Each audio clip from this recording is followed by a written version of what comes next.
पत्नी है, पत्नी के साथ रेप का केस सामने आया और सबसे बड़ी बात ये, इसमें फिर से पुलिस की हीलाहवाली, पुलिस की लापरवाही और केस दबाने की कोशिश भी सामने आई है। हाईकोर्ट ने इस पूरे मामले पर जो जांच है वो डीसीपी लेवल की महिला अधिकारी को सौंप दी है।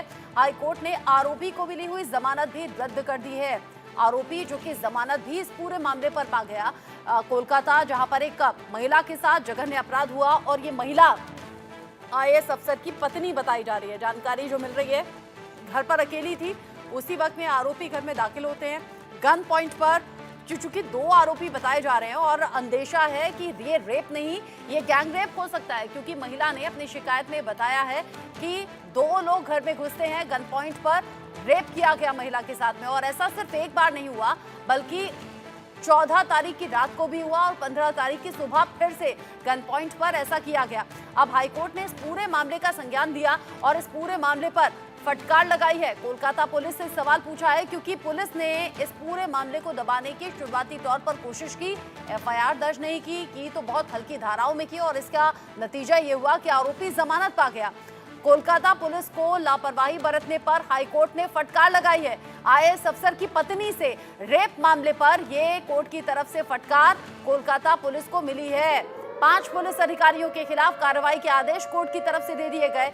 पुलिस पर केस में मामूली एफआईआर दर्ज करने का आरोप है।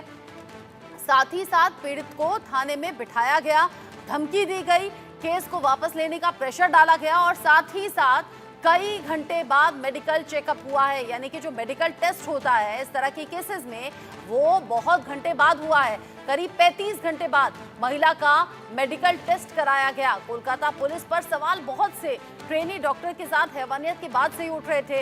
इनफैक्ट उससे पहले भी महिलाओं को जिस तरीके से यहाँ पर प्रताड़ना दी गई, कोलकाता में एक के बाद एक महिलाओं के खिलाफ अपराध के केस सामने आए, उसमें सवाल बहुत से थे और अब ये केस और ज्यादा जुड़ गया है। ममता सरकार से सवाल अब बीजेपी भी पूछ रही है और साथ ही साथ सवाल कोलकाता पुलिस से भी है कि क्यों आखिर इस तरह के केसेस को दबाने की कोशिश होती है। इस पर बात हम करेंगे। बीजेपी प्रवक्ता राधिका भट्टाचार्य शाह मेरे साथ में जुड़ गए हैं, साथ ही साथ सैयद नफीरुल इस्लाम मेरे साथ में जुड़े हुए हैं, टीएमसी के समर्थक हैं। आप दोनों का ही बहुत स्वागत। सबसे पहले मैं ये बता दूं कि ये जो केस सामने आया है इसके बाद में बीजेपी हमलावर हो गई है और बीजेपी ने ममता सरकार से कई सवाल इस केस को लेकर पूछ लिए हैं। राधिका जी, सैयद जी, आप दोनों का स्वागत। लेकिन उससे पहले बीजेपी का अपडेट दर्शकों को दे दें। बीजेपी ने ममता सरकार पर सवाल उठाते हुए कई आरोप लगा दिए। सबूतों को दबाने का आरोप है, आरजी कर की तरह ही मामले को छिपाने की कोशिश हुई और बीजेपी ममता सरकार से सवाल पूछ रही है, हमला बोल रही है और कह रही है महिलाओं के साथ आखिर अपराध रुकेगा कब, थमेगा कब। आरजी कर मेडिकल कॉलेज की तरह ही इस केस को भी दबाने की कोशिश की गई है, ये बीजेपी का कहना है।